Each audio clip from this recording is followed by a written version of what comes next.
Yep. How much time does it say I got?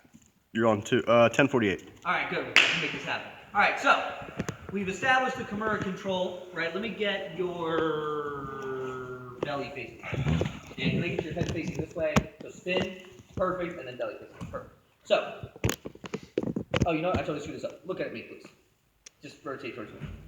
So we've established that I get this Kimura control, right? It's gonna make sense. I'm showing it from this angle in a second, right? And I can step my knee over, right? Boom, pop the grip. Sometimes, though, what will happen is instead of them grabbing high on the collar, they're going to grab like their belt, grab low on the waist, something like this, okay? And it's going to be hard to do that first grip break, right? Because the farther away his arms are from my body, the less pop I have to breaking this grip, right? If he's down here, really hold tight, and I try to like grip it, it's kind of like a lot of power. So it's actually easy to rotate, again, the belly facing the camera, because I don't understand angles. That's perfect. Is I'm here and I go ahead and hold tight. It's like hard. Like you see how far away his arms are from my body versus if you grab your collar, right? This is up here, so I can get a real strong tug on it, right? So if I find myself in a situation where his arms are low rather than high, instead of trying to rip the grip, we're going to try to punch the grip. So what I'm going to do here, I'm going to make a couple of adjustments. The first thing I have to understand is the body positioning. It's all like the body positioning is going to be like, I would say, just to throw an arbitrary percentage out there, 70%. Mm-hmm. Okay, so I'm actually going to let go of this for a second, showing him. So I have this position, my knees are over his head. What I'm going to do is extend the leg that's in front of his face, so I'm going to end up on these toes, live toes back here, so that actually move this hand out of the way, so that my hip is going to find his sternum. So I'm not sliding my leg back. This is a common mistake people make when they do this. I'm not sliding this leg back. I'm driving this hip forward. So you see my toes didn't really move as much as my hip went forward, right? As I do that, I'm turning my body over to face the same direction as his back, and this knee is guiding that same windshield wiper thing. Windshield wipering up. So I was here, sorry about that, Jim. I'm here, my hip presses in, and you can almost just, without hands, just practice swinging this hand over, extending my hip into his chest, and opening my knee up, right? You gotta assume I'm now kind of heavy on his chest, right? Right. So this is the first piece of the puzzle. I have to just get this hip motion of this. Okay? That's one. Two, I have to break the grip. Again, if I try to rip this grip from it being so far away, it's gonna be kind of obtuse. So what I'm gonna aim to do is, if I can get you on your back real fast. When someone's on their back, can you see this okay, this angle, Tony?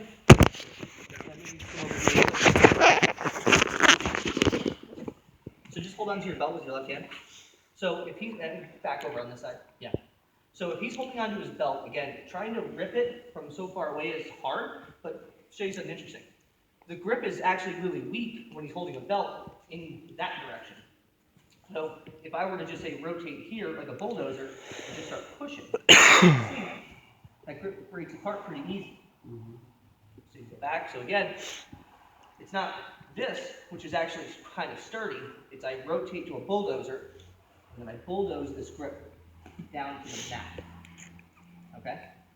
So we get you on your side. So we're going to combine these two ideas. I'm here. I have my Kimura grip. I'm going to rotate my palm. So can I get you over to your palm?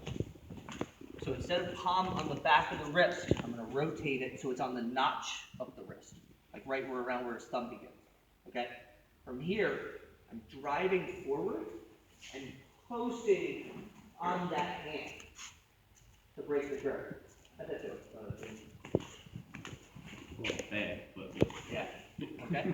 So if I can get you a little bit, sorry, you guys can move around. The angle, there's a lot of weird angles.